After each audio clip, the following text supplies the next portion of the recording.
Assalamualaikum warahmatullahi wabarakatuh.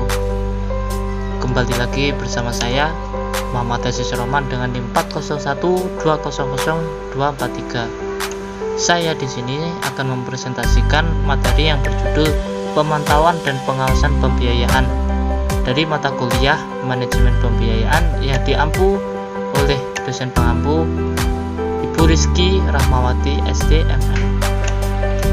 Baiklah, langsung saja. Yang pertama mengenai pengertian pemantauan dan pengawasan pembiayaan.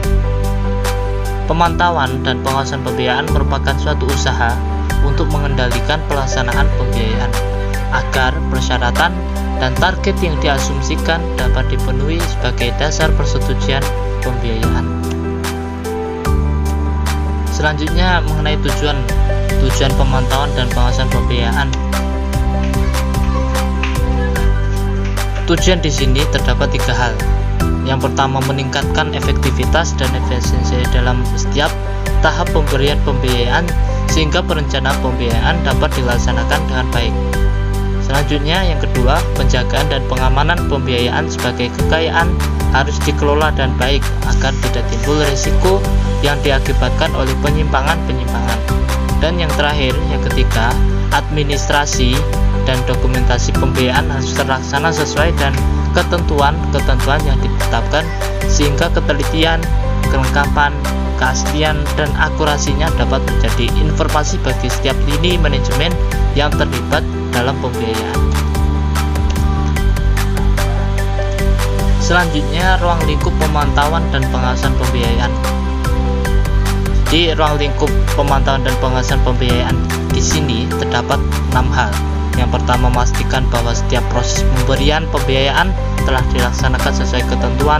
Yang kedua, memastikan bahwa semua persyaratan pembiayaan telah dipenuhi nasabah. Yang ketiga, monitoring penguasaan dan pengamanan jaminan. Yang keempat, monitoring pemenuhan persyaratan yang hingga saat pencarian pembiayaan belum dipenuhi nasabah. Yang kelima, monitoring perkembangan usaha nasabah.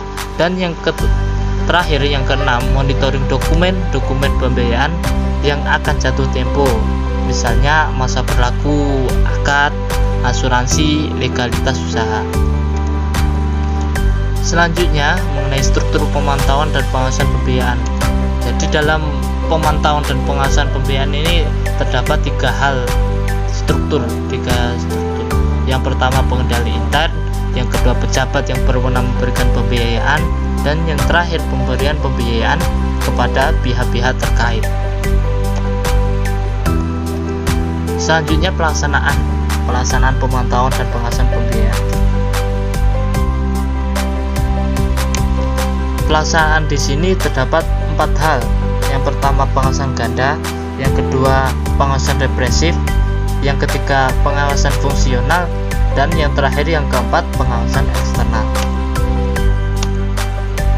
Selanjutnya, proses pemantauan dan pengawasan pembiayaan.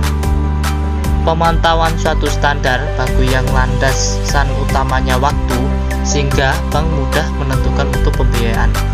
Hasil dari pengawasan pembiayaan dapat menggambarkan aktual performance pembiayaan itu sendiri, membandingkan aktual performance pembiayaan dengan standar baku yang sudah ditetapkan atau disetujui otoritas moneter.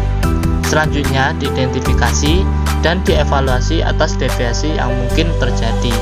Setelah diketahui deviasi yang terjadi, kemungkinan penyebab kerugian bagi bank atau baru berupa potensial risk, maka harus dicari alternatif pemecahannya. Baiklah, itu tadi presentasi dari saya. Apabila saya menyampaikan materi ini banyak kesalahan, banyak tutur kata yang salah, saya mohon maaf yang sebesar-besarnya. Akhirul kalam, wabillahi taufiq wal inayah. Assalamualaikum warahmatullahi wabarakatuh. Matur nuwun.